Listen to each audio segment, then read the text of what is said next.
¿Me avisan si pueden ver la pantalla, por favor? Sí se logra ver. Excelente.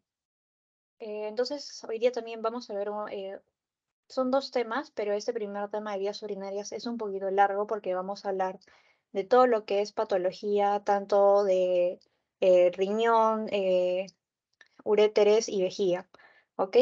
Entonces, como siempre, es importante recordar nuestra anatomía del riñón y el sistema renal, ¿no? Nosotros sabemos que obviamente tenemos dos riñones, el derecho y el izquierdo. Siempre el derecho obviamente está un poquito más abajo por la presencia del hígado. Sabemos que más o menos estos se encuentran en la parte ya media, yéndose para la parte inferior del abdomen. El riñón en sí, lo que vamos a tener siempre son los cálices menores, los cálices mayores, la parte de lo que es la pelvis, que viene a ser la parte central, y la parte corteza, que viene a ser la parte ya que está cubriendo. Siempre síganme con la flecha, por favor, ¿sí? También lo que vamos a ver, esas partes de acá que son las columnas de Bertin, y también esas ya formaciones que son las pirámides de Malpighi, y todo esto obviamente ya va a desembocar en lo que viene a ser ya los cálices menores, como les digo, y luego los cálices mayor, y finalmente van a terminar en el uréter hasta que van a terminar en lo que viene a ser la vejiga, específicamente en esa estructura que se llama el trígono vesical, ¿verdad? Y también es importante recordar que a lo largo del recorrido que tenemos en el uréter siempre van a haber estrecheces o, por así decirlo, estenosis que son fisiológicas, o sea, son parte de, y que generalmente va a ser una más o menos a este nivel, que va a ser pélvica, luego más o menos donde están ya los vasos ilíacos va a haber otra, y finalmente ya antes de entrar a la vejiga, la vesical. Hay que recordar también que en la parte de lo que es el hilio renal, siempre de adelante hacia atrás tenemos lo que es la vena renal, luego la arteria, y igual están irrigadas por la arteria renal, obviamente su nombre lo dice. Vamos a tener cuatro polos. Igual el uréter también está irrigado por lo que es el uréter, la arteria ureteral superior, la ureteral media y la ureteral inferior. Y acá lo que sí es importante que ustedes recuerden es que en el lado derecho, la vena que viene del uréter va a entrar a la vena cava inferior. En cambio, la de la izquierda se va a ir directamente a la vena renal. Eso también ténganlo en cuenta porque, por ejemplo, en algunas patologías que de repente van a ver cuando lleven, por ejemplo, uro, van a entender por qué, sobre todo en el lado izquierdo, se forma más que en el lado derecho. Entonces, dentro de los exámenes de imágenes que vamos a tener para evaluar el sistema renal, primero vamos a tener la urografía intravenosa o excretora, que es una placa de rayos X, pero en varias secuencias, y que nos va a permitir ver todo lo que es la parte de los riñones, del sistema pielo-colector, de los uréteres y la vejiga. Pero en verdad este estudio es un poquito a veces invasivo, por así decirlo. Entonces, a veces más lo que se tiende a usar es la tomografía, pero igual se los mencionan, entonces también vamos a hablar un poco de ello.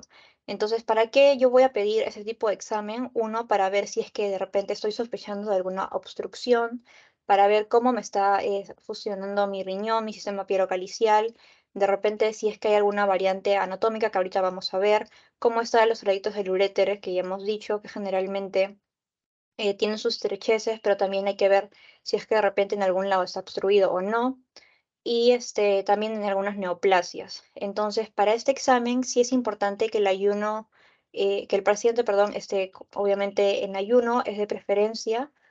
Algunos dicen que se le puede dar un laxante, pero la verdad no es que sea su uso no muestra una beneficencia mayor, entonces no es necesario darle, la verdad.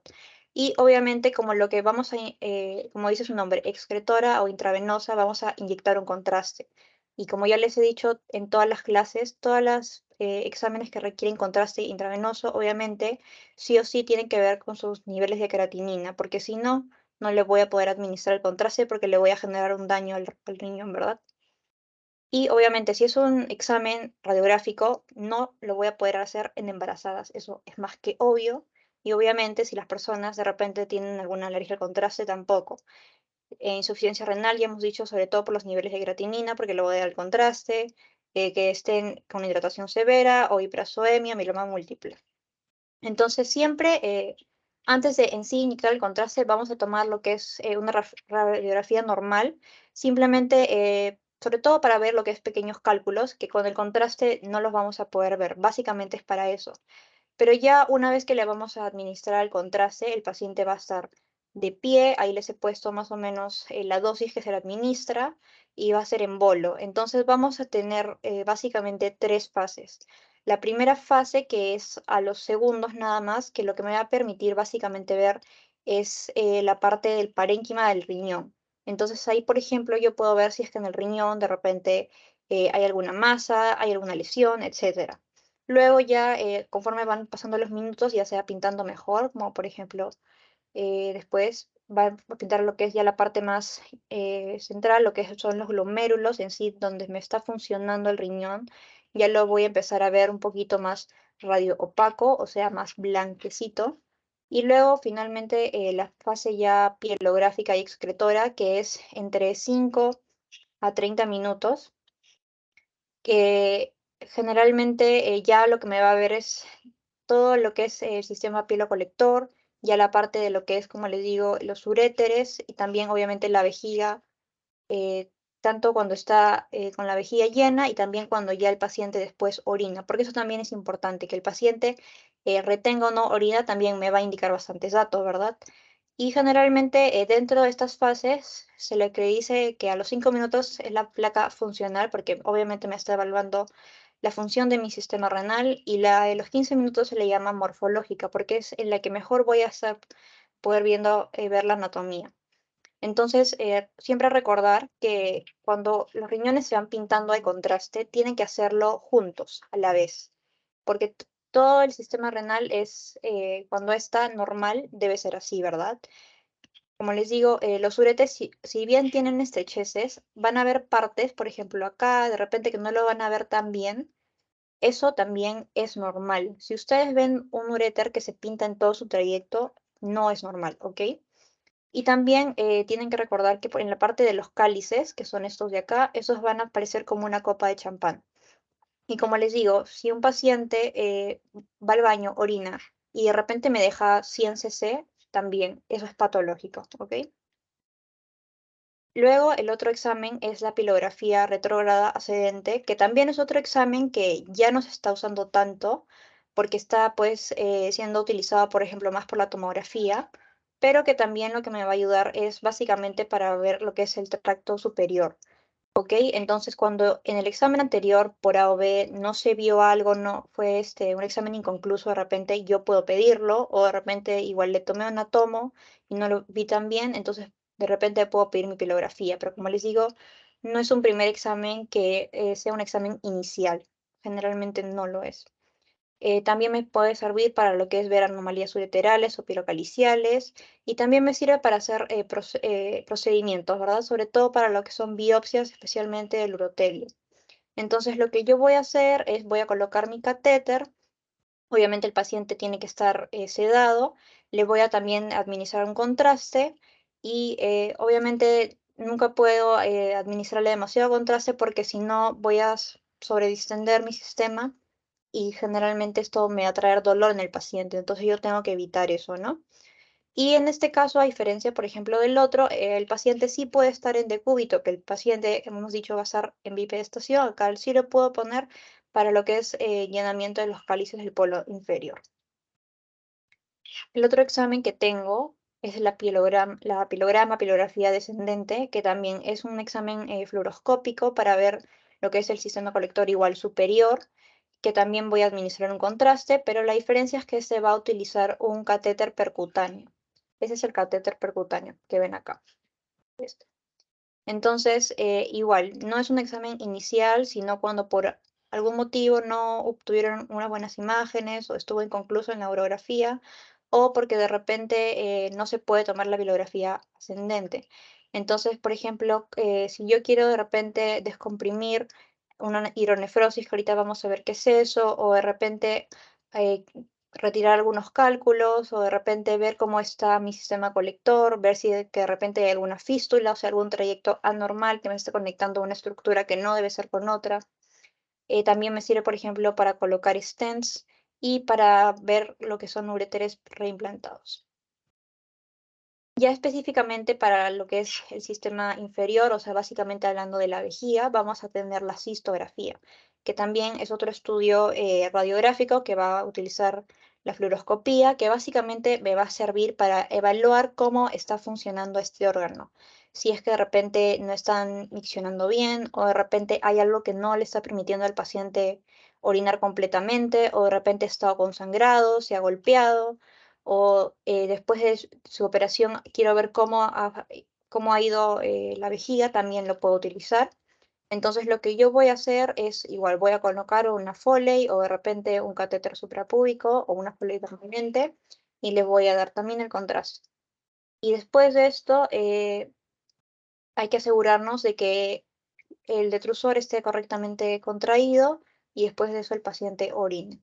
Entonces, por ejemplo, acá yo voy a ver mi vejiga, obviamente acá estoy viendo un defecto que no debería haber porque ya saben que la vejiga es un órgano circular, en algunos casos de repente puede ser medio cuadrado, medio rectangular, medio triangular, o sea, pero saben que esto no debería estar acá, ¿verdad?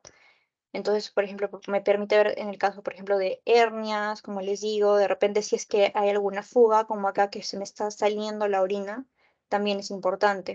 Y también me sirve para lo que son lesiones, de repente si es que han hecho algún intervencionismo y de casualidad, a veces los cirujanos de repente cortaron un poquito más de lo que debían, entonces también me sirve para evaluar si es que ha habido alguna lesión.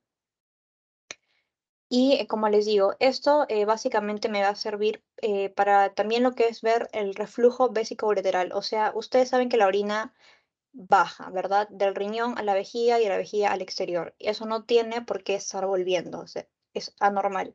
Entonces, miren, cuando en el grado 1 el reflujo solamente llega al uréter, es un reflujo todavía eh, leve, ¿verdad? Entonces más o menos aquí ustedes van a ver cómo el reflujo solamente está llegándose a la parte del uréter, no va a llegar hasta la pelvis, no va a llegar al sistema pelviocaliciano ni nada.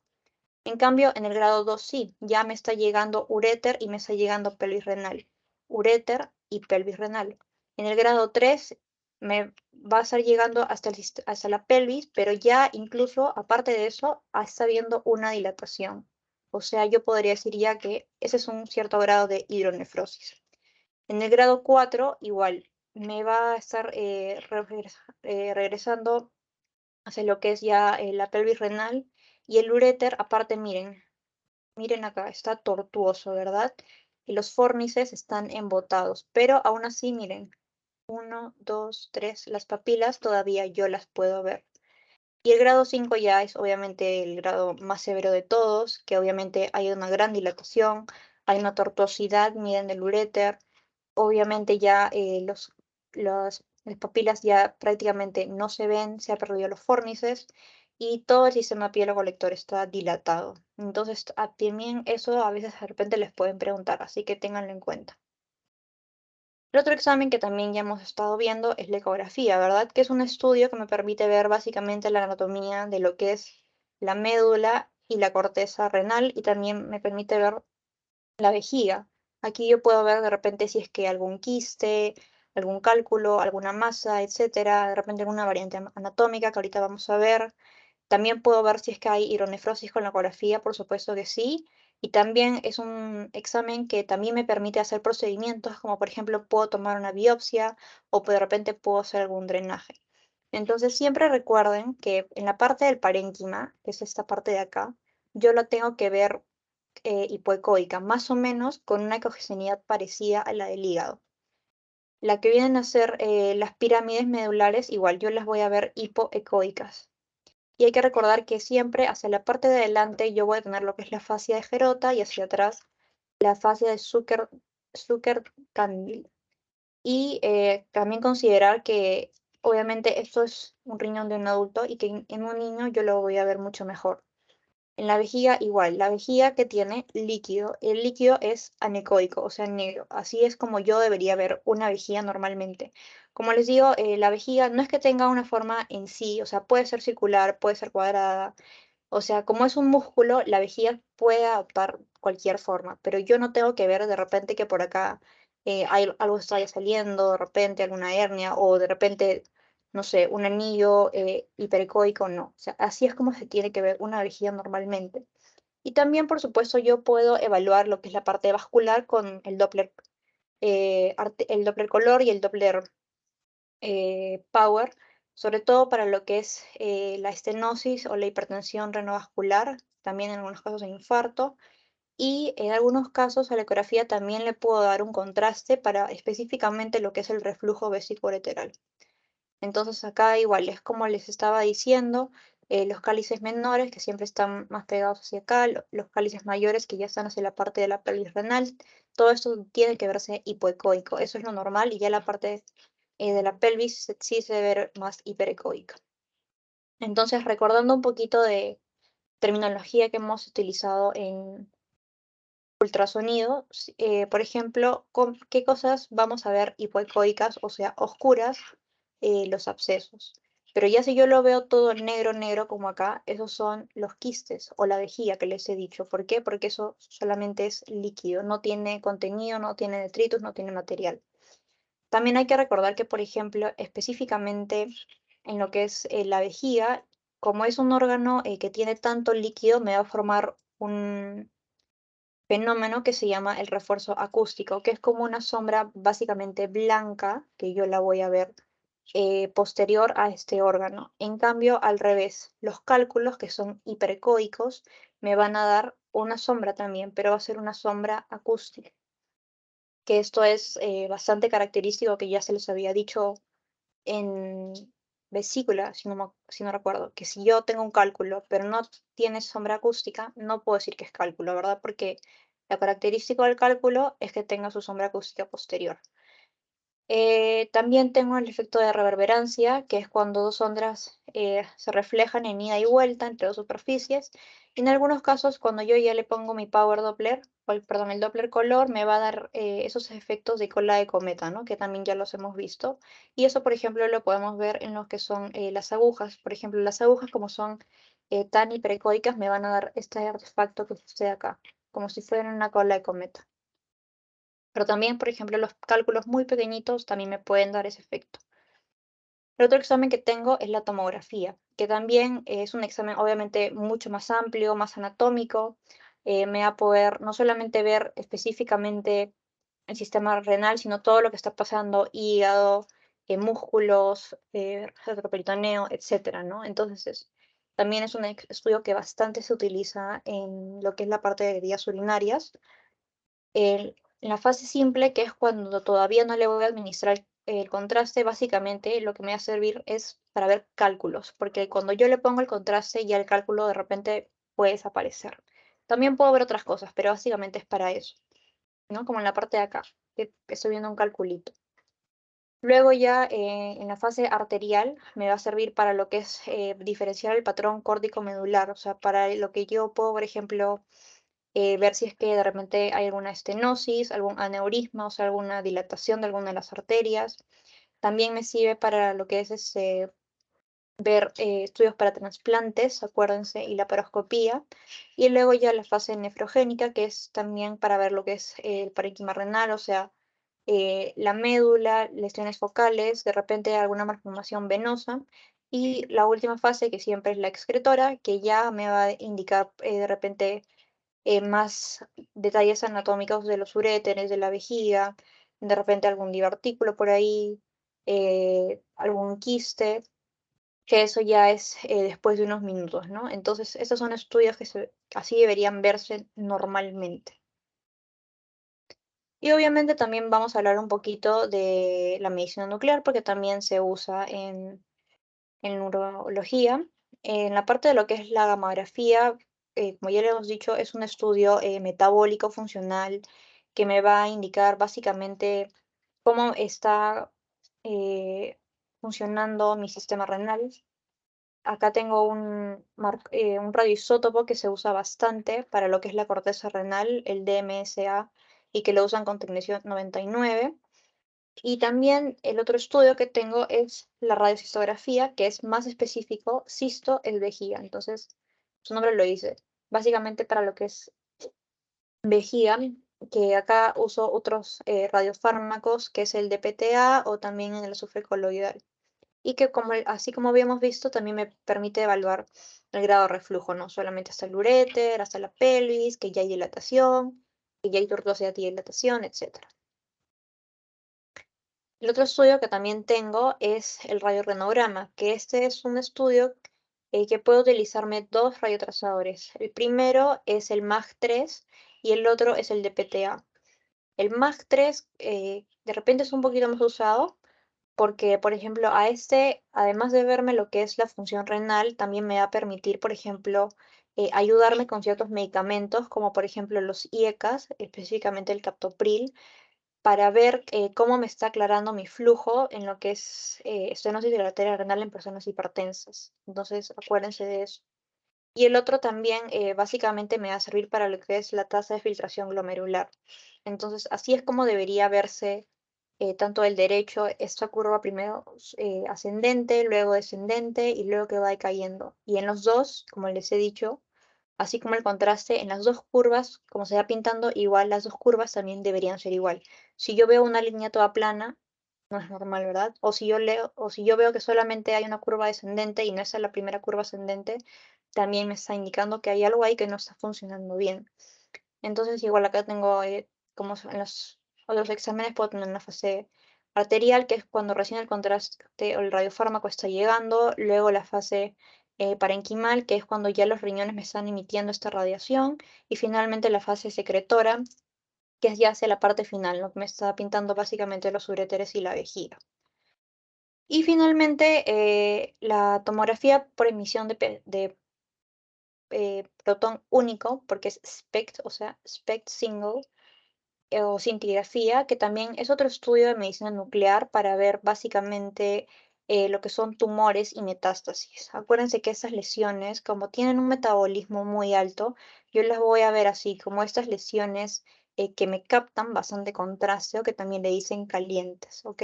También tenganlo en cuenta. Y también la rezo obviamente me sirve para ver lo que es la anatomía, alguna malformación congénita o de repente variantes anatómicas. Por ejemplo, mis pacientes embarazadas que yo no les puedo tomar una tomografía porque ya sé que les estoy radiando, obviamente yo tendría que tomarles un rezo, ¿verdad?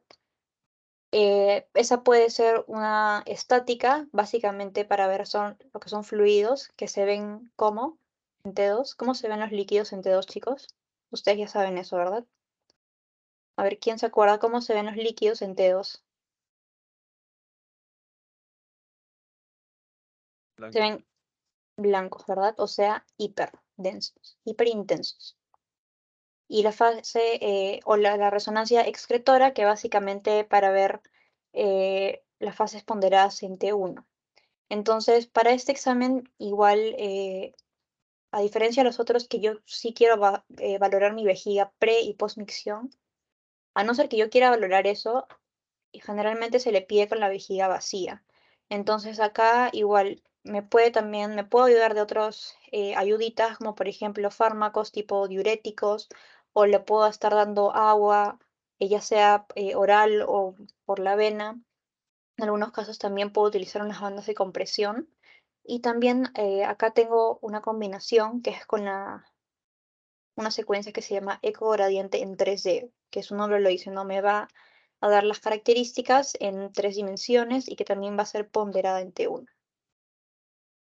Y ya hablando un poquito de radiografía intervencionista, vamos a hablar primero de la angiografía, que acuérdense que ya hemos visto más o menos en esa clase de todo lo que es de radiología intervencionista, es bastante útil, básicamente, por ejemplo, para lo que es hipertensión en el sistema renal. Por ejemplo, tumores, de repente, si yo tengo un tumor acá y yo le administro mi contraste, obviamente, o lo embolizo por algo emotivo, entonces obviamente me va a ayudar porque ya después voy a ver que este desaparece, ¿verdad? Y para esto, acuérdense de la técnica de Seldinger, que es cuando yo ingreso con un catéter, le hago un corte en la piel, ingreso con mi catéter y con esto voy entrando hacia el vaso que yo quiero eh, utilizar y de ahí le voy a poner obviamente su contraste y lo voy a ver con el fluoroscopio, igual en mi fase arterial, venosa y capilar o excretora finalmente, ¿no?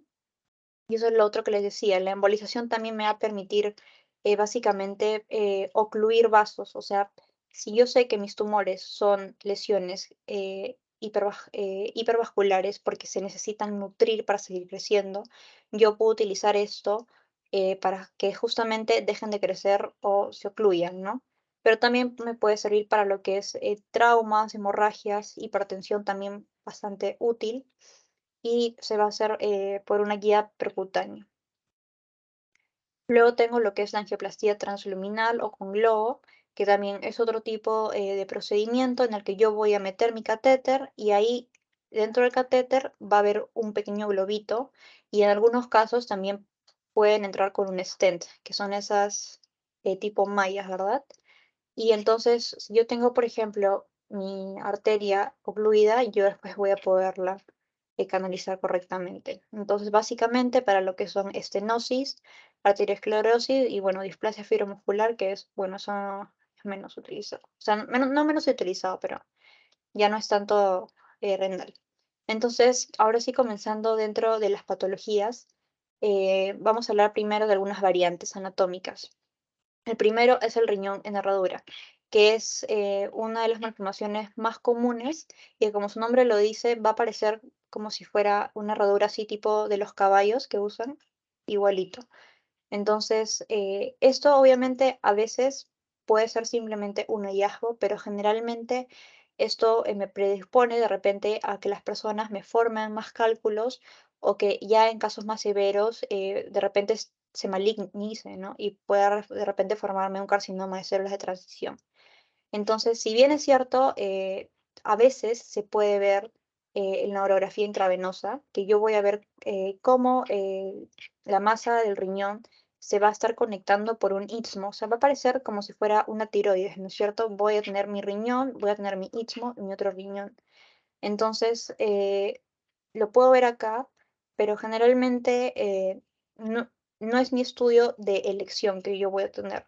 De repente se ve mejor ver en una ecografía, que igual yo voy a ver lo mismo. Yo voy a ver cómo un riñón se está conectando con un istmo por el otro, en ese caso el derecho con el izquierdo, y que, o sea, va a estar cruzando la línea media, ¿no? Y que generalmente, de repente, a veces el polo inferior no lo voy a ver tan bien como en la parte de acá. Y obviamente también yo lo puedo ver en la tomografía o en la resonancia, que igual, o sea, en sí el tejido no es que tenga nada malo, sino es que va a haber más y por eso se va a estar conectando en la parte generalmente central. Pero de repente si yo lo administro contraste, como les digo, como el tejido es a veces normal, no me va a realzar. Lo otro que me podría pasar es que no haya alguno de los riñones o de repente ambos. Y ya si no hay los dos, generalmente está asociado al síndrome de Potter, que es un síndrome en el que el niño tiene una hipoplasia renal. Esto me lleva a, obviamente, un fallo del sistema secretor y por eso tiene oligoamnios. O sea, es un síndrome muy, muy, muy horrible, pero generalmente solamente es de uno. Entonces, con un riñón todos sabemos que sí pueden vivir, ¿verdad? Con dos no. Entonces, de repente lo que yo podría ver en la eco es que no voy a ver uno de estos riñones, como les digo, solamente voy a ver una de las arterias renales y justamente por compensación, como ese único riñón va a hacer todo el trabajo, este se va a hipertrofiar. Y como les digo, generalmente eso va a terminar en un oligoamnios, ¿no? En algunos casos ANNI, pero es más como un oligo y a veces incluso no se va a visualizar bien la vejiga. Pero lo que sí lo voy a ver ya después, cuando el bebito nace, le puedo tomar de repente una eco, una reso, una tomo y simplemente voy a ver que hay un riñón de un lado y del otro no me va a aparecer. Igual acá solamente voy a ver un riñón y el otro no va a ver. Ok. Luego vamos a ver lo que es la ptosis renal, que se le conoce también como el riñón flotante o caído, que es cuando uno de los riñones está donde no debería estar, generalmente más abajo de su posición normal. Generalmente está en el lado derecho y esto se ve mejor cuando el paciente cambia de posición. Si está echado y luego está parado, yo voy a ver cómo el riñón me está descendiendo, ¿no? Entonces acá es igual. Yo veo que, por ejemplo, acá el paciente está echado y está normal, pero si se para, bajó. O sea, ¿qué pasó ahí? Entonces, como les digo, generalmente, ya les he dicho, si bien es cierto, el derecho generalmente está un poquito más abajo que el izquierdo, ya cuando está más descendido de 5 centímetros o de repente más de 2 cuerpos vertebrales, a eso yo le voy a denominar ptosis. O como en el otro lado, que acá es al revés, ¿no? Acá este está más abajo que el derecho, que debería ser al revés. Generalmente se ve en las personas jóvenes, en lo que son mujeres delgadas, y a veces simplemente es un hallazgo incidental. Y también en el específico caso de la ecografía, yo puedo utilizar lo que es el índice de la resistencia renal, que me va a permitir detectar el flujo para ver si es que yo finalmente puedo operarlo o no. La otra anomalía que yo voy a tener es el lado plicial del sistema pielocalicial, que también es una anomalía bastante frecuente, que sí se ve con cierta relatividad, o sea, sí es bastante común. Yo lo he visto varias veces, así, varias veces, no me acuerdo cuántas porque son varias, que básicamente es cuando el polo superior del riñón y el inferior van a estar unidos, pero de forma incompleta, y por eso se va a duplicar, ya sea los uréteres o incluso el camino ya de por sí el uréter, o sea, incompleto. Entonces voy a ver cómo me están saliendo dos de un lado y el otro no, ¿verdad? Uno y dos, y se están juntando. Y acá solamente estoy viendo uno. Entonces, en algunos casos eso me puede obstruir el polo superior e incluso la obstrucción me puede llegar hasta la vejiga, que eso es generalmente acompañado con el ureterocele, que es cuando el uréter se distiende. También puede haber lo que es un reflujo de la vejiga y de la uretra hacia el polo inferior, o en algunos casos puede haber una ectopía del otro polo superior. Luego, cuando el riñón está en una posición que no debe ser, va a ser una ectopia renal, ¿verdad? Generalmente estos están ya sea del lado contrario, o sea, de repente están dos riñones en el lado derecho o dos riñones en el lado izquierdo, o de repente están en el tórax, que es menos común, o de repente en la pelvis, o sea, hacia la parte por la vejiga, por ahí. Entonces, a veces puede ser asintomático, pero en algunos casos sí también me puede generar de repente más piedritas. Las personas generalmente pueden estar haciendo infecciones recurrentes o a veces también pueden ser más propensos al trauma. Entonces, como siempre, mi primer examen inicial es la ecografía, que generalmente, como les digo, si son asintomáticos va a ser un hallazgo incidental. También me puedo ayudar con la tomografía porque obviamente me va a permitir finalmente decirme específicamente en qué lado ya sea del tórax o del abdomen va a estar, ¿no? Y, por ejemplo, acá yo puedo ver que que los dos riñones no están donde deben estar, ¿no? En este caso está encima del hígado y encima del vaso, o sea, subprénicos, ¿verdad? Y acá igual. Y entonces también puedo usar la orografía intravenosa, que igual para, como les he dicho, ver cómo me está funcionando y también parte de la estructura. O sea, acá yo veo que uno está acá en su parte normal y la otra está prácticamente en la pelvis, ¿verdad? Y acá igual. Básicamente los dos riñones están de un solo lado. Eso es lo que les estaba diciendo. Cuando el uréter se dilata normalmente más de lo que debe, se le dice el ureterocele. Entonces, yo lo puedo ver muy bien en la ecografía, que va a aparecer como una estructura quística, o sea, va a aparecer anecoica, agrandada, que va a estar dentro de la luz de la vejiga. Como les digo, ya saben que en la vejiga todo debería ser negro, ¿verdad? Pero en este caso yo estoy viendo esta pared que me está indicando que es el uréter que está agrandado y que generalmente va a ser donde se inserta, ¿no? Que es en la unión vesico-ureteral. En este caso más chiquito, pero igual yo estoy viendo que ahí está el uréter. Y en lo que es la urografía intravenosa, aquí yo tengo un signo que también les preguntan a veces, que es el signo de la cabeza de la cobra. porque acá está viniendo el uréter y como está tan agrandado, o de la cebolla china, para los que les gusta cocinar también le dicen, que se va a ver cómo está todo distendido. En algunos casos, si se vierte, puede formarme tipo un divertículo. Y igual, en átomo yo también lo voy a ver. Como el uréter está acá dilatado totalmente en la unión de la vejiga, ¿verdad? Ok, la otra patología que yo puedo tener es la hidronefrosis, que es cuando ya sea mi cáliz, mi pelvis o mi infundíbulo se va a dilatar anormalmente. Entonces, es un grado 1 cuando hay cierta dilatación de la pelvis renal, pero los cálices están normales y no hay atrofia. El grado 2, que sería este de acá, es cuando hay dilatación también y también de los cálices, a diferencia del 1, pero la parénquima está normal, no hay atrofia. El grado 3 es cuando ya hay una más moderada dilatación de la pelvis, de los cálices e incluso la cortical, como vemos, ya está adelgazada. Y ya el grado 4 obviamente siempre es el peor grado, ¿no? Es algo totalmente severo, o sea, totalmente atrofiado, se va a perder toda la economía, toda la cortical va a estar adelgazada. Entonces, la ecografía, como les digo, sí se puede ver, me va a permitir diferenciar también los grados, puedo ver de repente si la corteza está adelgazada, que eso generalmente me quiere decir que ya es un proceso crónico, pero la tomografía también, como les digo, como ya es un estudio más amplio, de repente si es que se debe a algún cálculo, algún tumor, de repente alguna fibrosis, y como siempre, el cálculo mejor es sin contraste. La otra patología que tengo es la estenosis de la unión pielo-ureteral, que generalmente me va a causar una obstrucción y que va a ser causa común de la hidronefrosis en los bebés antes de nacer, ya sea por algún, de repente, trauma, algún defecto genético o de repente simplemente va a ser congénito, ¿no?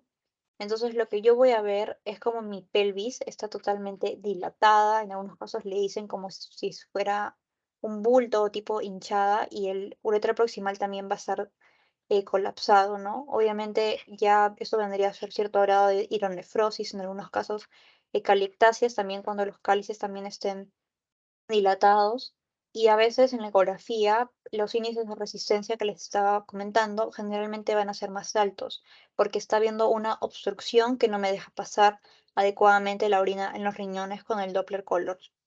Y acá igual, o sea, simplemente voy a ver una dilatación, o sea, ese es mi parénquima y miren cómo la pelvis es totalmente abultada, ¿verdad? O sea, es bien clara la imagen. La otra patología frecuente que lo van a ver en emergencias, en cirugía, en neurología, perdón, en todos lados, son los cálculos, ¿verdad? Ya sea en cualquier parte de mi sistema renal, sistema vesical, puede formarse los cálculos. A veces tienden más a darse en, de repente, mujeres embarazadas o de repente cuando las personas tienen una dieta muy alta en oxalato de calcio también se forman, ¿no? Entonces, los cálculos, si bien es cierto, se pueden ver a veces, no siempre, es dependiendo de su contenido. Entonces, yo los voy a ver radiopacos, o sea, blancos, cuando son uno de calcio, cuando contienen estruvita o fosfato de calcio o cisina, como en el caso de acá. En esos casos yo sí los puedo ver. Pero si son radiolúcidos, o sea, negros, no los voy a poder ver, ¿verdad? Generalmente cuando son compuestos de ácido úrico, en algunos fármacos también, como por ejemplo el Indinavir, que es un retroviral, o cuando están compuestos de matriz pura. Y finalmente, lo que yo voy a verlo en mi examen inicial, que yo voy a pedir para valorar los cálculos, que es la ecografía, yo lo voy a ver como una lesión hipergogónica, o sea, brillante, y como siempre le digo, con su sombra acústica posterior. A veces cuando estoy sospechando de un cálculo y de repente son más chiquitos, me pueden dar el artefacto de la cola de cometa que les había estado comentando. Y finalmente la tomografía va a ser mi examen de elección.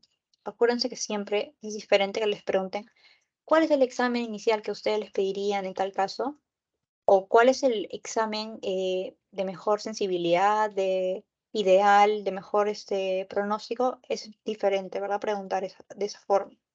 Lo que yo voy a ver es igual, sin contrastes mejor voy a ver el cálculo y en este caso yo veo en los dos lados. Y esto parece como un tipo cálculo coraliforme, porque como su nombre lo dice, parece como si fuera un coral, el coral de mar, así igualito. Ok, la otra patología que tengo es la nefrocalcinosis, que es cuando el parénquima está llena de calcio. Entonces, esto puede ser básicamente a nivel de la médula, en algunos casos en la corteza, pero es menos común. Y ya incluso menos común es que haya en ambos, ¿no? Entonces, yo voy a ver cómo estas sales de calcio se están depositando en todo mi parénquima renal, aparte de los cálculos. O sea, una cosa es que yo vea mis cálculos con sombra acústica posterior, con sombra acústica superior, pero ya esas calcificaciones pues ya no es normal. A eso se le conoce como la nefrocalcinosis y que obviamente lo voy a poder ver tanto en los rayos X como en la eco y como en la toma. Ok, ya hablando de la insuficiencia renal aguda, me va a estar hablando de un daño a mi sistema renal, generalmente en un corto tiempo, ¿verdad? La tasa de filtración glomerular va a disminuir y finalmente eh, va a terminar en una azoemia. Entonces, lo que yo voy a ver en la eco básicamente es que mi riñón, como está con esa injuria en ese momento, va a estar aumentado de tamaño porque está tratando de compensar la inflamación. Generalmente va a ser hipoecoico, o sea, más oscuro porque está habiendo un edema. A veces, como yo puedo ver acá, tanto la diferenciación córtico-medular no se va a poder ver también. Incluso a veces la cortical se va a incrementar. Generalmente es entre 16 y 20 milímetros. Ya de repente si yo veo una corteza de repente 25 milímetros, ya obviamente no es normal, ¿verdad? A veces también puedo ver signos de obstrucción, lo puedo valorar también con el Doppler color. Voy a ver cómo el flujo está disminuido. Y si es que específicamente hubiera o hemorragia o masas mal definidas, se va a ver hiperecoico, pero generalmente es así, hipoecoico. Igual, en la toma también lo puedo ver como un riñón aumentado de volumen. En algunos casos, esto se puede ver en un cálculo, puede verse de repente un tumor, lo que sea. También lo voy a poder ver, pero mi examen inicial es la eco. Y al revés, cuando ya la insuficiencia renal es crónica, eso ya generalmente es en meses, incluso años, ¿verdad? Entonces, a veces los pacientes eh, no van a tener síntomas. E incluso yo lo voy a poder ver. El paciente está normal, dice, no me duele, no me pasa nada, o sea, entonces, al revés que en la eco yo lo veía como un riñón grande, acá lo voy a ver como un riñón pequeño. Eso es lo característico, acuérdense de eso. Generalmente la corteza va a ser disminuida a menor de 6 milímetros. Voy a ver, como les digo, que la longitud va a ser mucho menor de lo que debería ser. La ecogenicidad igual también va a ser aumentada. O sea, si en el otro está disminuido, aquí es aumentada. Siempre son opuestos, ¿verdad? Tampoco voy a poder ver muy bien mis cálices ni mis pirámides. A veces puedo tener unas irregularidades en los márgenes, a veces de repente pueden haber calcificaciones o quistes. Si yo le pongo mi Power Doppler color, también yo voy a ver que la vascularización está disminuida y que igual el índice de resistencia está aumentado a predominio de las arterias segmentales e interlobulares. Y igual en la tomografía también lo puedo valorar y como les digo, básicamente se van a ver riñones atrofiados, pequeños. Eso es lo característico. Generalmente, así como hiperecogénicos acá, igual más hiperdensos en la toma. Ya cuando haya una infección aguda, básicamente a predominio de bacterias en lo que es la pelvis y el parénquima, voy a tener lo que es la pilonefritis, que generalmente se ve en mujeres en algunos casos, ¿no? Entonces, en ecografía lo que yo a veces voy a ver es que hay como ciertas detritus o partículas en el sistema colector. Si yo le pongo el Power Doppler color, igual voy a ver que la vascularización está disminuida. En algunos casos, cuando se forma gas, se va a hacer una pielonefritis enfisematosa. También voy a poder ver que a veces la toxicidad generalmente se va a ver hipoecoica, ¿no? Así como en la ira se va a ver eh, por el edema hipoecoica o de repente al revés si fuera hemorragia hiperecoica o con tipo de cambio de masa. Y también puedo ver si es que hay hidronefrosis, abscesos, infartos y también vea servir básicamente, por ejemplo, lo que son guías ecográficas. Si yo tengo un absceso y lo quiero drenar, yo puedo entrar con mi aguja y lo voy a drenar sin que el paciente tenga que ser sedado. Y también el atomo también lo puedo valorar para mejor para lo que son cálculos sin contraste y el edema. Y ya si le administro mi contraste básicamente para ver si es que de repente la corteza está afectada o de repente si es que tienen como una forma de cuña. Y obviamente a veces el realce no va a ser tan pronunciado.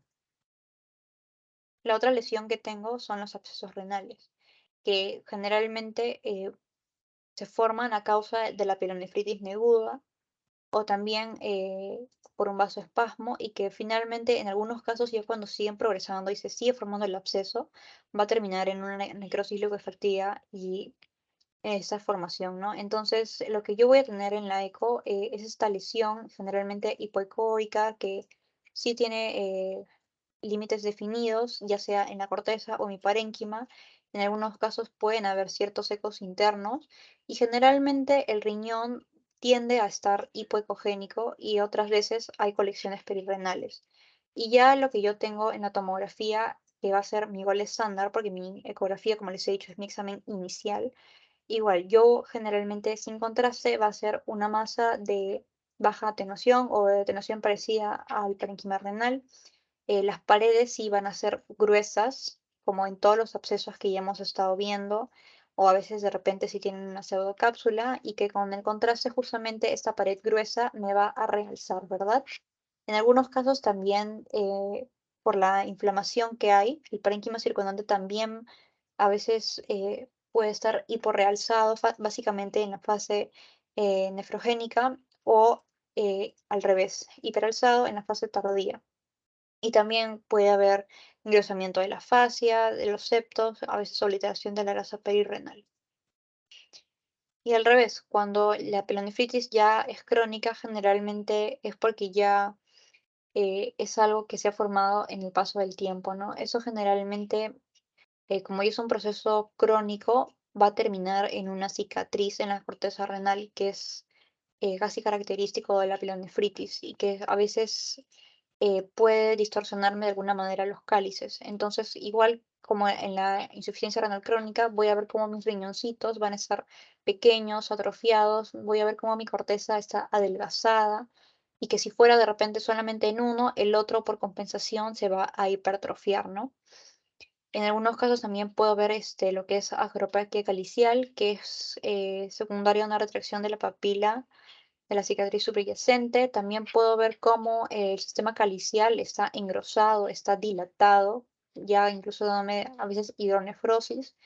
Y obviamente los riñones no van a estar simétricos, ¿verdad? Y un tipo de pielonefritis crónica es la pielonefritis granulomatosa, que es cuando finalmente esto va a progresar y finalmente va a hacer que mi riñón deje de funcionar. Entonces, lo que yo voy a verlo en la ecografía es como una pérdida de mi riñón. Generalmente este va a estar agrandado, voy a ver cómo está todo distorsionado. En algunos casos, como acá, puedo ver un cálculo central que me va a dar mi sombra acústica posterior. Pero finalmente mi tomografía me va a dar mi examen de elección, que yo voy a ver cómo mi contorno está totalmente anormal, la pelvis incluso en algunos casos puede estar contraída, aumentada, y los cálices también van a estar dilatados, que me va a dar así como si fueran, como están totalmente dilatados, me va a dar como si fuera una pata de osito, ¿verdad? Así. También de repente puede verse cálculos y también en algunos casos puede haber extensión prerenal con engrosamiento de la fascia agerota, que es la fascia anterior, y la subperlandia es la posterior. Y ya cuando hay específicamente pus en mi sistema colector, o sea, una pionefrosis, puede eso también progresar y me puede terminar en una obstrucción. Entonces, lo que yo voy a tener en mi ecografía es cómo mi sistema pielocaliciar va a estar dilatado. Voy a ver cómo se forman estos detritus adentro que son ecogénicos. En algunos casos yo puedo ver estos niveles líquido y líquido, o sea, líquido de, del sistema colector y líquido de el detritus, ¿verdad? También a veces pueden formarse como unas sombras sucias de gas en el sistema colector. Y en la tomografía igual, de repente puedo ver si es que de repente hay alguna hidronefrosis o si es que hay alguna de repente obstrucción en mi sistema colector. Puedo ver cómo la pared está engrosada, de repente si es que hay una inflamación en el parénquima o en la fascia perirrenal también puede pasar, perdón. A veces también el líquido generalmente va a estar más alto, o sea, de mayor atenuación, o sea, hiper intenso. Y también cuando yo ya le pongo el contraste, generalmente eso se va a ver por encima o por adelante del líquido purulento. Ay, perdón. Y como siempre les he dicho, la tuberculosis es una enfermedad que se presenta en todos lados. Y así como lo hemos visto en tórax, lo hemos visto en hígado, lo hemos visto en vaso y lo vamos a seguir viendo, también se puede estar en el riñón. Entonces, si bien es cierto, lo puedo ver con mi examen fluoroscópico, generalmente se va a ver mucho mejor en la tomografía, hacer mi examen de elección. Entonces, cuando son ya de repente fases más tempranas, lo que yo voy a ver es cómo va a haber una caliectasia, o sea, una dilatación de los cálices. En algunos casos también puede haber solamente una necrosis papilar única. Pero yo voy a ver cómo todos estos cálices están totalmente dilatados en mis tres cortes, ¿verdad? Ya cuando esto sigue progresando, de repente puede haber una estenosis o de repente igual puede haber una hidronefrosis o de repente puede haber un engrosamiento o un realce mural cuando le administro el contraste, pero a diferencia del parénquima, se va a hacer hiporrealzado. Y ya en fases terminales lo que yo voy a ver es cómo a veces puede haber esas calcificaciones distróficas que se forman en todo el parénquima, que igual puede deberse a una pironefrosis que sigue progresando. Mi parénquima también va a estar adelgazado y también a veces en algunos casos también se van a formar varios quistes. Ok. Ya entrando a algunas lesiones tumorales, el primero que vamos a ver es el tumor multilocular quístico, que su nombre lo dice, ¿verdad? Son varios quistes. Entonces, generalmente el quiste es benigno, generalmente se va a dar en niños, a predominio de los varones. No se confundan con el riñón poliquístico, porque el riñón poliquístico lo van a ver como puras bolitas.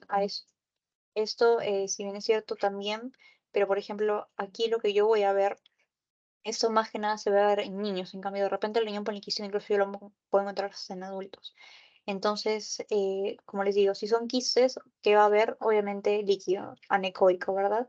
Entonces mi parénquima va a estar eh, totalmente multiloculado, lleno de esos quistes. En algunos casos pueden tener como si fuera una forma de garra o de pico y si yo le pongo mi Doppler color, obviamente va a haber una vascularización de estos septos que yo estoy viendo acá. Que a diferencia del, como les digo, de la poliquistosis renal, no se forman estos septos, solamente son quistes, no están como que todos unidos. Este solamente es uno solo, que adentro tiene varios quistes. En cambio, en la poliquistosis son varios quistes separados, ¿ok? Y obviamente en la tomografía también yo lo puedo ver, generalmente se ve como una masa de mediano a gran tamaño que tiene estos septos internos que se ven acá y que en algunos casos puede llegar a herniarse y cuando yo le pongo mi contraste va a captarlo variablemente y en la resonancia va a depender, ¿no? Cuánto contenido tenga en T1, si es líquido, que ya ustedes me lo dijeron, en T2 va a dar hiperintenso y como les digo, los septos generalmente con el contraste van a realzar. El otro tumor que tengo es el angiomiolipoma, que generalmente es benigno, a veces se forma a consecuencia de la esclerosis tuberosa, y que lo que yo voy a tener en mi eco es que se van a ver como esas lesiones hiperecoicas, brillantes, en algunos casos con sombra posterior, que a veces, como les digo, si se da a causa de esta esclerosis, generalmente todo mi riñón va a estar afectado. Y en algunos casos yo voy a ver que no se puede diferenciar bien la parte corticomedular. Y ya lo que yo voy a ver en la tomografía es como una lesión, como es grasa, de baja atenuación, ¿verdad? Y en algunos casos, de repente, si fueran más pequeñitos, podría pensar que en quiste, pero también yo lo puedo medir con mis unidades Hounsfield, que ustedes ya saben cuáles son, y finalmente me va a estar diciendo que eso ya es a predominio de grasa. Su nombre lo dice, angiomiolipoma, lipoma de grasa.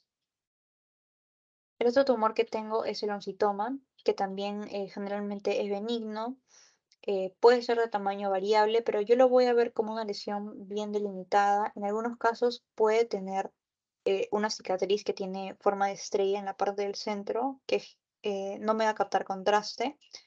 Y ahí, como este tumor es benigno, no me va a dar, no me va a salpicar otros órganos, ni tampoco va a invadirme otras estructuras, como el carcinoma de células renales, que ese sí es maligno y obviamente ese sí me va a dar metástasis, porque a veces se pueden parecer, ¿ok? Pero eso es lo que las va a diferenciar básicamente.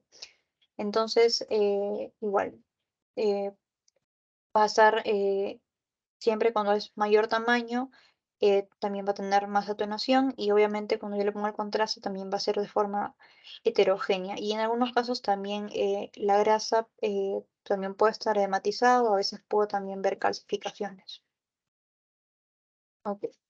Luego tenemos lo que es el tumor de Wilms, que es un tumor también en pediatría, que también es bastante preguntado porque es un tumor pues maligno, que generalmente yo lo voy a ver en la eco como una masa sólida, que en algunos casos puede haber de repente quistes o puede haber tipo necrosis o de repente ya si fuera hemorragia, calcificación grasa más hiperecoica. Y lo que yo voy a verlo en la tomografía es como esta masa de tejido heterogéneo, tipo blando, que generalmente no tiene clasificaciones y cuando yo le pongo mi contraste, igual va a ser un contraste que va a captar de forma heterogéneamente, ¿verdad? Y en el resto va a ser hipointenso en T1. Cuando le pongo el contraste, igual como en la tomografía, va a captar de forma heterogénea e hiperintenso en T2. Y ese es el carcinoma de células claras que les decía, que generalmente este sí me va a dar metástasis, sí va a ser una infiltración maligna de las estructuras, a diferencia del oncitoma. Está bastante relacionado a la enfermedad de von Hippel-Lindau y generalmente, como ya es un tumor más maligno, los pacientes sí me van a llegar con síntomas y como les digo, ya cuando yo lo veo en las imágenes, generalmente sí voy a ver las metástasis.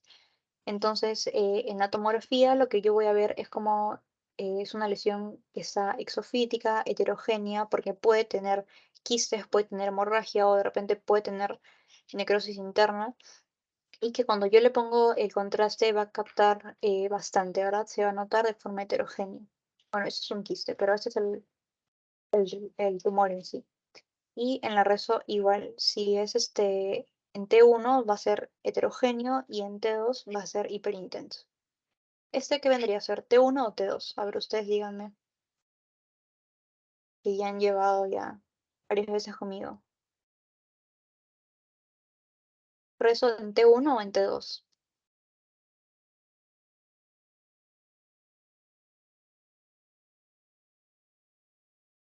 ¿Se acuerdan?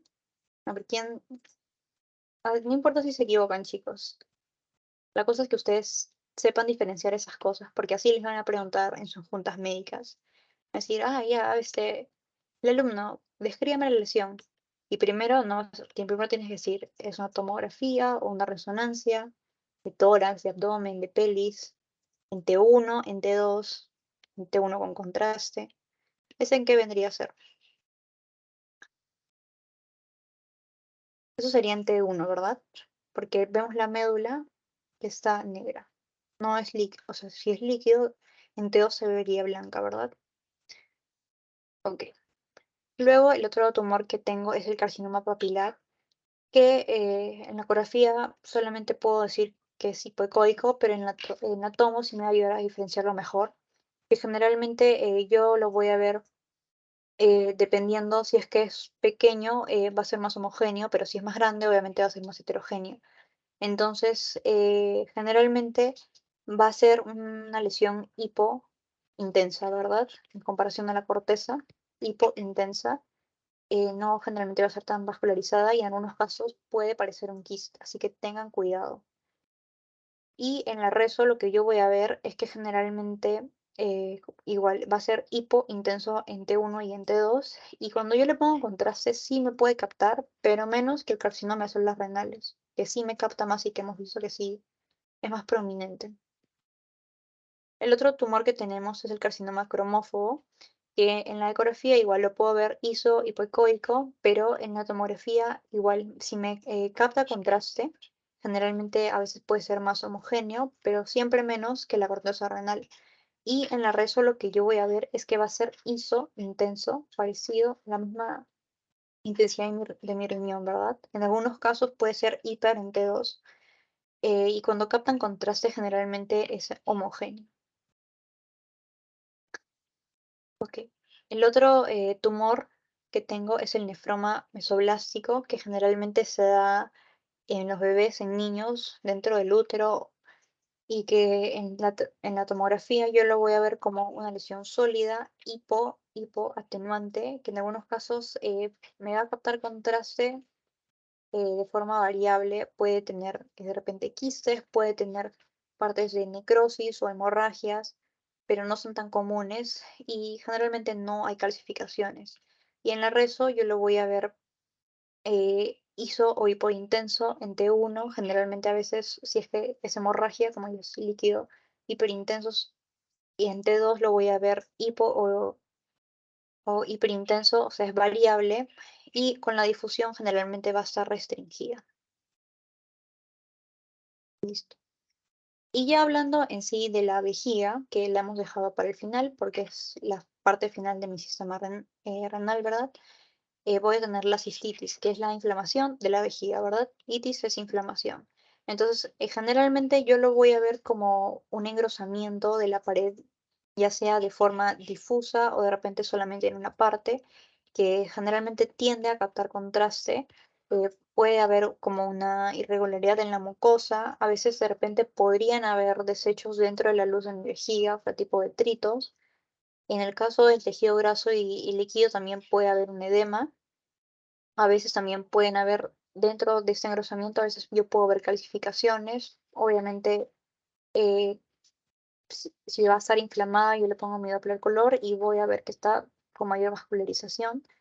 Y ya en procesos más crónicos, de repente puedo ver que esto es debido a veces a un tumor, de repente a un cuerpo extraño de divertículos. Y a veces, si yo de repente estoy sospechando de que hay una fístula, es mejor siempre evaluarla por una tomo o por una reso. Y básicamente, como les digo, lo que me va a dar mi diagnóstico es por este engrosamiento de la luz que yo tengo, que va a estar hipertrofiando toda mi pared, ¿verdad? Es bastante característico y bastante pronunciado. Y dentro de la vejiga también pueden haber tumores. Entonces, uno de los más característicos es el carcinoma de células transicionales o uroteliales, que también le dicen, que es uno de los más comunes, que generalmente en la tomografía se ven como ese engrosamiento de la pared, o a veces son como que tipo una masa que está en la luz, o a veces de repente puede ir hacia otros tejidos. En algunos casos podrían haber calcificaciones que se ven mejor sin el contraste, y a veces que también pueden haber un engrosamiento, como les digo, en la parte mural. Y la resonancia finalmente va a ser mi gold estándar, ¿no? Yo lo voy a ver ISO intenso en T1, en T2 generalmente va a ser hiperintenso relativamente, y con mi contraste van a captar. Ok, chicos, esta es creo que la parte más larga. ¿Hasta aquí tienen alguna pregunta? O pasamos a retroperitoneo.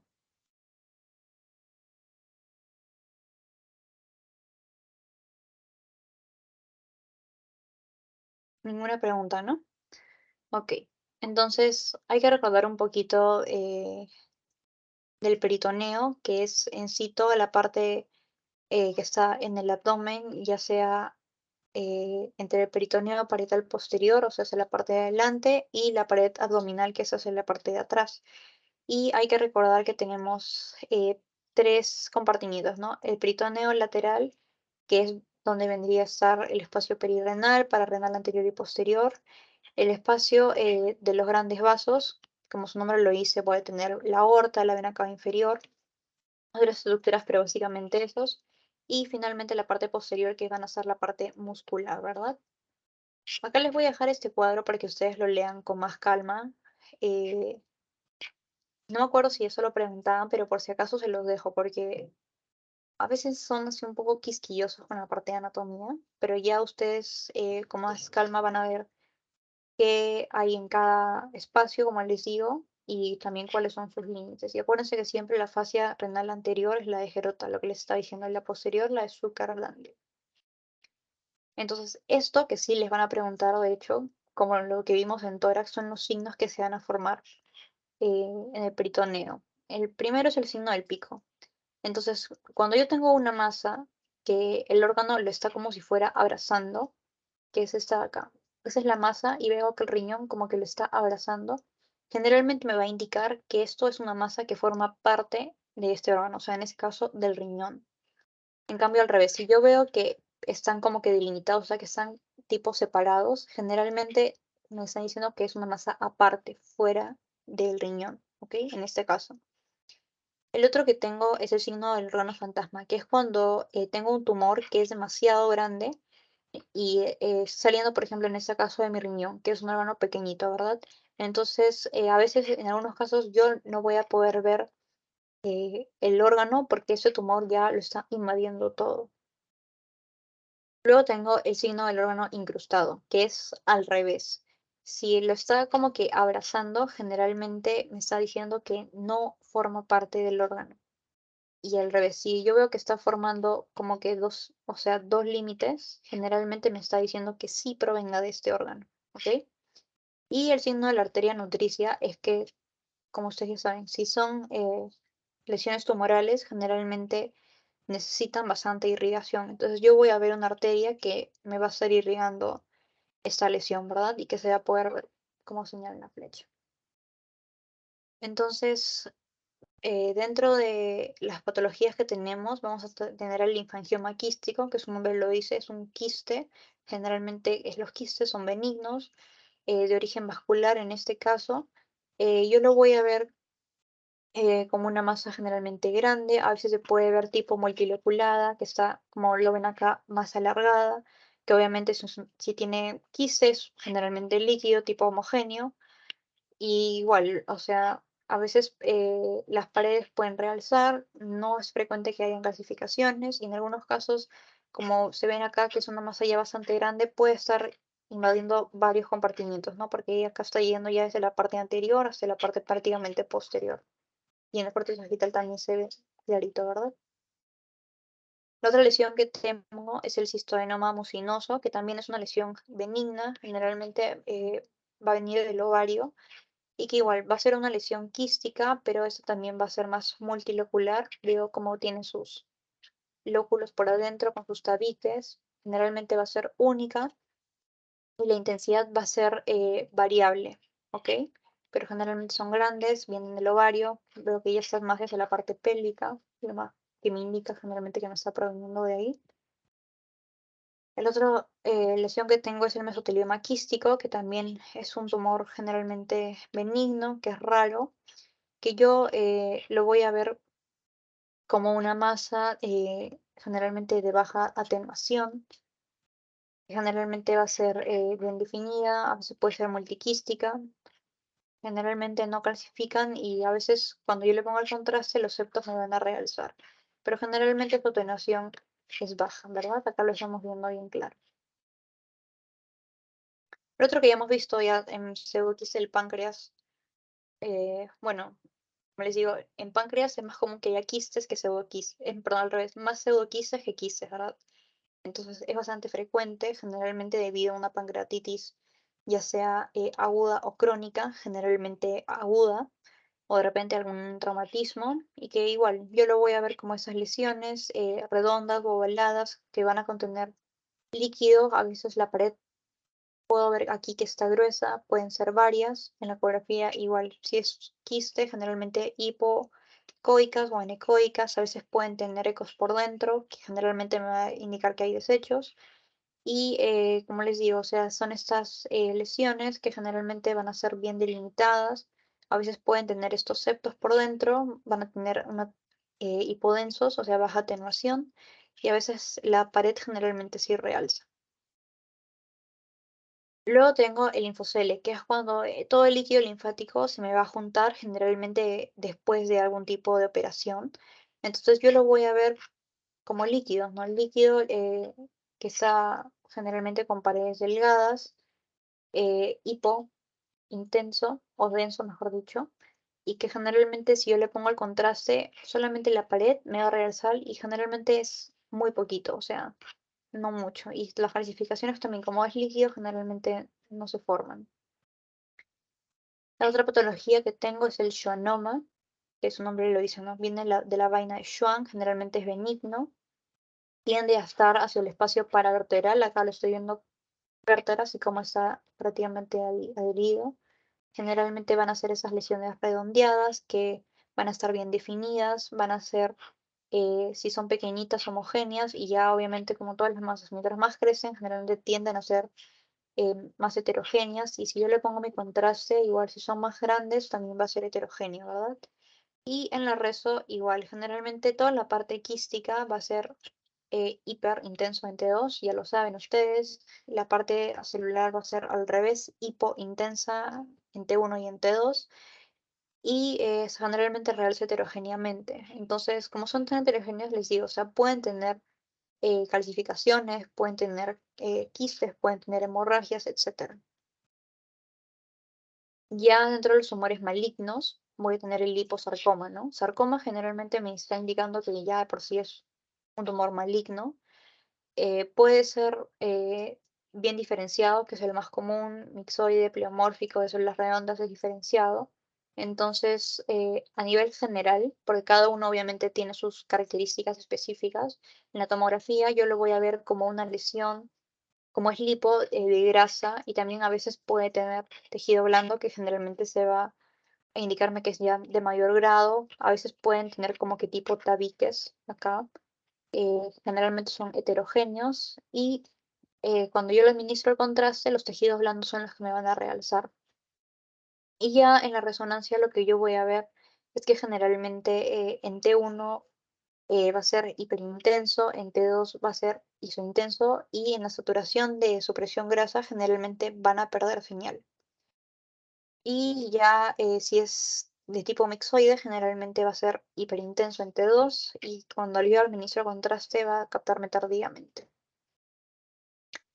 El otro tumor que tengo es el teratoma, que viene de las células germinales. Generalmente, si son maduros, yo los voy a ver así como estas lesiones más quísticas, generalmente tienden a ser benignos. En cambio, si fueran inmaduros, generalmente van a tener componentes sólidos y que generalmente estos tienden a malignizarme. A veces pueden tener, como les digo, quistes por dentro, calcificaciones, pero generalmente quistes, ¿no? En algunos casos también componentes grasos. Y la otra lesión es el linfoma, ¿verdad? El linfoma es un tumor maligno, es muy frecuente que se vaya al retroperitoneo. Entonces, generalmente lo que me va, ay, perdón, a indicar son los ganglios, porque el linfoma, como ya sabemos, puede estar en varios órganos. Y si yo lo quiero buscar en retroperitoneo, el ganglio de aumento de tamaño es lo que me va a indicar. Obviamente también a veces voy a ver que hay una masa que generalmente es homogénea, no va a captar contraste a diferencia de los otros, y que generalmente los ganglios van a estar a predominio paraórticos en el linfoma not-Hodgkin, 25% y 55% en el Hodgkin, ¿no? Pero como les digo, los ganglios. Miren, los ganglios son los que me están indicando básicamente eso. Y en la reso puede ser homogéneo o heterogéneo en T2, o sea, dependiendo si tiene, como les digo, si tiene necrosis, si tiene quistes, si tiene calcificaciones, o sea, todo depende de su contenido. Lo otro que se forma también en el retroperitoneo son las colecciones del psoas, que es cuando generalmente se forman tipo abscesos, o sea, colecciones de pus. Generalmente, miren el músculo, cómo va a estar, ese es el psoas, ¿verdad? ¿Se acuerdan que el psoas es el músculo largo que va en toda la columna? Va a ser aumentado de tamaño. Estos abscesos, como todos los abscesos, ¿no? Generalmente son hipodensos y que si captan contraste va a ser básicamente en la pared, que generalmente es gruesa, ¿verdad?